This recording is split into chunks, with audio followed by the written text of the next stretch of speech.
யுத்தம் என்ற ஒன்று மட்டும் இல்லை என்றால் யாழ் நகரம் எப்போவோ சிங்கப்பூராக மாறியிருக்கும்.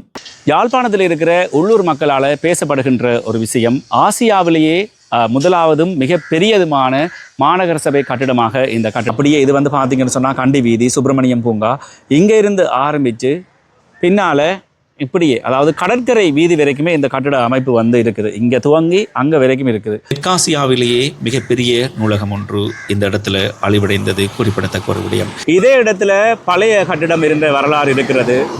நான் ஏற்கனவே சொன்னது போல யாழ் கோட்டையை கைப்பற்றுகின்ற முயற்சியில் போராட்டம் நடக்கின்ற பொழுது அங்கே இங்கே செல்லாமல் ஒரே இடத்துக்கு வந்தால் தங்களுடைய அனைத்து தேவைகளையுமே மக்கள் நிவர்த்தி செய்யக்கூடியதாக இருக்கும். அப்படியே இடது பக்கம் திரும்பினா இந்த கட்டிடத்தை நீங்கள் பார்க்கக்கூடியதாக இருக்கும்.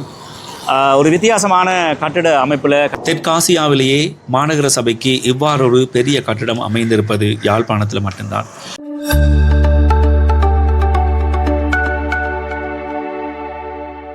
வணக்கம் அன்பு உள்ளங்களை, நான் ரஜீவன், யாழ்ப்பாணத்திலிருந்து. யாழ்ப்பாணத்தில் இருக்கிற மிக முக்கியமான ஒரு கட்டிடத்தை நான் உங்களுக்கு காட்ட இருக்கிறேன். அதாவது யாழ்ப்பாணத்தில் இந்த கட்டிடம் இனித்தான் திறப்பு விழாவே நடக்க இருக்குது. கட்டி கொண்டு இருக்கும் போதே ஒரு ஆசையில் இந்த காணொலியை நான் எடுத்துட்டேன். அது என்ன கட்டிடம், என்ன மாதிரியான கட்டிடம் என்று சொல்லி பார்க்க இருக்கிறோம்.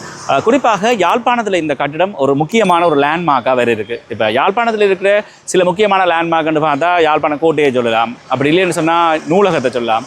அந்த வரிசையில் இந்த கட்டிடமும் எதிர்காலத்தில் மக்களினுடைய ஒரு பேசு பொருளாக இருக்க போகிறது, ஒரு முக்கிய லேண்ட்மார்க்காக அமைய போகிறது. அது என்ன கட்டிடம்னு சொல்லி பார்க்க இருக்கிறோம்.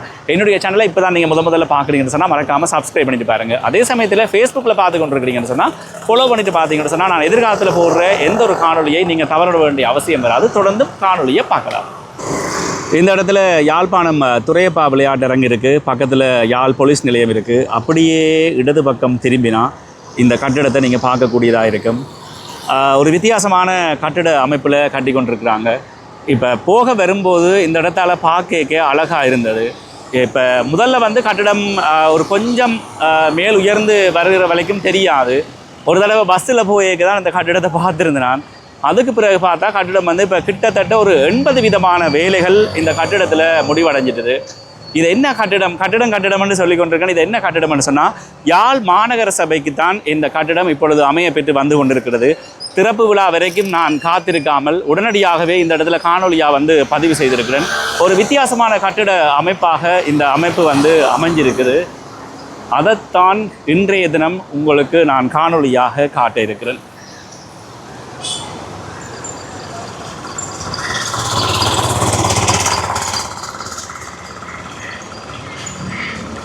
நான் ஏற்கனவே சொன்ன மாதிரி யாழ்ப்பாணத்தில் லேண்ட்மார்க்காக இந்த இடம் அமைய இருக்குது.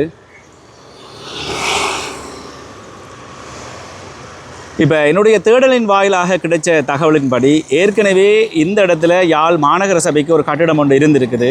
யாழ் கோட்டையினுடைய அந்த போர்க்கால சூழலில் இந்த கட்டிடம் முற்றுமுழுதாக சேதமாகிருக்கு. இப்போ புதிய கட்டிடம் அமைய பெற்று கொண்டு வருது. நல்ல ஒரு வர்ணம் இந்த இடத்துல தீட்டப்பட்டிருக்குது. பெரிய ஒரு கட்டிடமாக இந்த கட்டிடம் அமைஞ்சிருக்கு. பார்த்தீங்கன்னு சொன்னால் இப்போ நிலத்தில் இருந்தே எத்தனையோ படி ஏறித்தான் கட்டிடத்துக்குள்ளே நுழைய வேண்டியிருக்கு.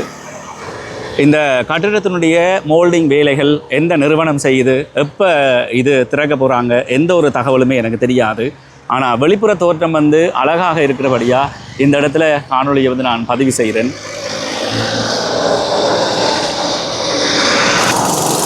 யாழ் மாநகர சபைக்கான புதிய கட்டிடம் இது. இதே இடத்துல பழைய கட்டிடம் இருந்த வரலாறு இருக்கிறது. நான் ஏற்கனவே சொன்னது போல யாழ் கோட்டையை கைப்பற்றுகின்ற முயற்சியில் போராட்டம் நடக்கின்ற பொழுது இந்த கட்டிடம் சேதமாயிருக்கிறது. இது சம்பந்தப்பட்ட தகவல்கள் உங்களுக்கு யாருக்காவது தெரிகிற பட்சத்தில் நீங்கள் கமெண்ட்ஸ் வாயிலாக எனக்கு நீங்கள் தெரியப்படுத்தலாம். கட்டிட அமைப்பை இன்னும் ஒரு கொஞ்சம் ஜூம் பண்ணி காட்டுறேன்னு பாருங்கள். இப்போ நிறைய புலம்பெயர்ந்த ஆட்கள் யாழ்ப்பாணம் போயிருப்பீங்க. இப்படி ஒரு கட்டிடம் கட்டப்பட்டது உங்களுக்கு தெரிஞ்சிருக்க வாய்ப்பில்லை. காரணம் என்ன சொன்னால் கடந்த ஒரு 6 மாதத்துக்கு முதல்ல இருந்தால் அந்த கட்டிடம் கொஞ்சம் உயர்ந்து வந்திருக்கு. அதுக்கு மேலே பெரிய அளவில் இந்த இடத்துல வேலி அமைக்கப்பட்டிருந்ததால் இதில் ஒரு கட்டிடம் அமைஞ்சு கொண்டு வாரதே நிறைய பேருக்கு தெரியாமல் இருந்தது. என்னுடைய கணிப்பின்படி வருகின்ற ஜூன் ஜூலை காலப்பகுதிக்கு இந்த கட்டிடம் முற்றுமுழுதாக நிறைவு பெற்று வரும்னு நினைக்கிறேன்.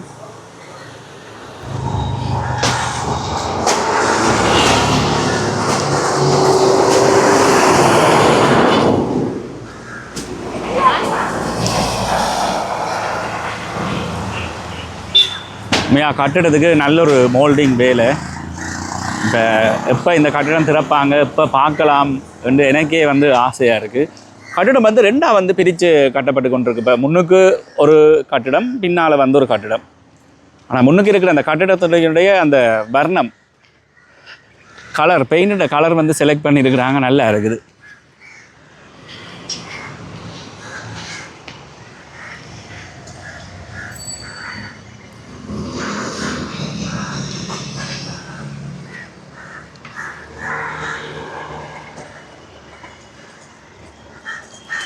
ஒரு வித்தியாசமான கட்டிட அமைப்பாக தான் இந்த அமைப்பு வரும். அதில் எந்த ஒரு மாற்றமும் இல்லை. நான் சொன்னது போல் இன்னும் ஒரு 3 தொடக்கம் 4 மாத காலத்துக்குள்ளே இந்த கட்டிடம் வந்து ஃபுல்லாக வந்து நிறைவு பெற்றுவிடும்.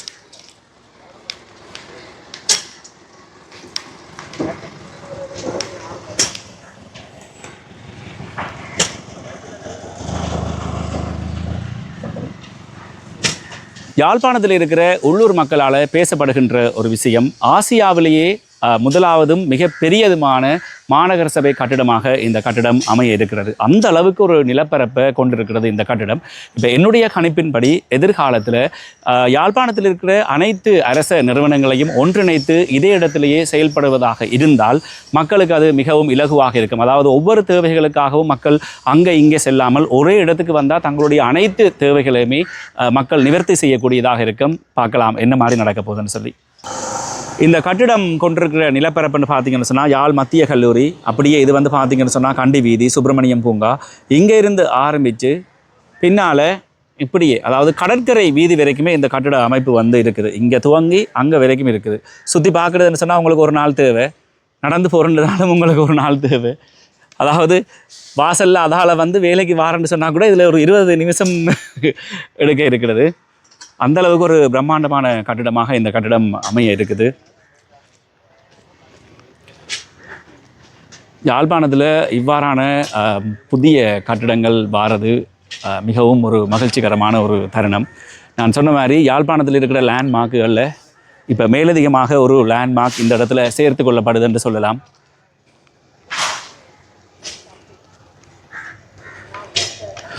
இப்போ இந்த கட்டிடத்தினுடைய முன்பக்க தோற்றத்தை பார்த்துருந்து நாங்கள் பின்பக்க தோற்றம் எப்படி இருக்குன்னு சொல்லி ஒரு கொஞ்சம் தூரம் நடந்து போய் தான் பார்க்க வேண்டி இருக்கிறது.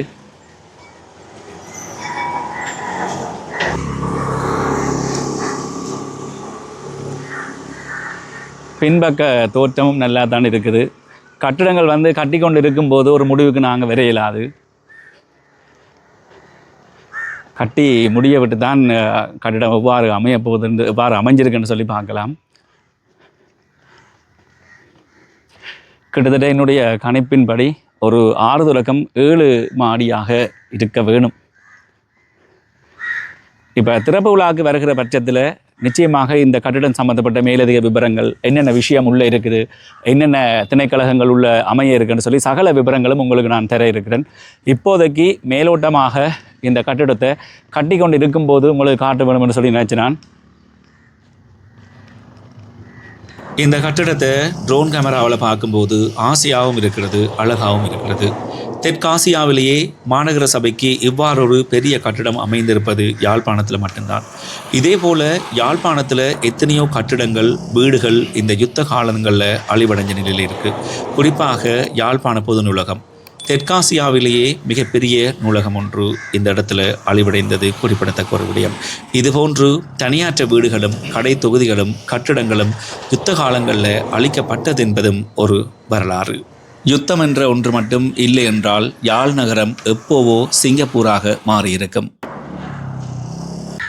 இதுதான் இந்த கட்டிடத்தினுடைய பின்பக்க வாசலாக அமைய இருக்கும் என்று நான் கணிக்கிறேன். என்ன சொன்னால் இந்த இடத்துலையும் ஒரு வாசல் ஒன்று அமைச்சு கொண்டு வாரினம். இப்போ முன்பக்கம் அந்த சுப்பிரமணியம் பூங்கா பக்கம் வரும். அதே நேரத்தில் இங்கால இருக்கிற நாங்கள் முதல்ல 2 காணொலி எடுத்த பக்கம் இன்னொரு பாதை இருக்குது. இந்த இடத்துலையும் ஒரு பாதை வேறு இருக்குது. யாருக்காவது இந்த கட்டிடம் சம்பந்தப்பட்ட மேலதிக விவரங்கள் உங்களுக்கு தெரிஞ்சால் நீங்கள் கமெண்ட்ஸ் வாயிலாக சொல்லலாம். இதோட இந்த காணொலியை நிறைவு செய்கிறேன். மறுபடியும் உங்களை ஒரு புதிய காணொலியில் சந்திக்கிறேன். என்னுடைய சேனலை இப்போ தான் நீங்கள் முதல்ல பார்க்குறீங்கன்னு சொன்னால் மறக்காமல் சப்ஸ்கிரைப் பண்ணிட்டு பாருங்கள். அதே சமயத்தில் ஃபேஸ்புக்கில் பார்க்குறாக்கள் ஃபாலோ பண்ணிட்டு பாருங்கள். மறுபடியும் சந்திக்கலாம். பாய்.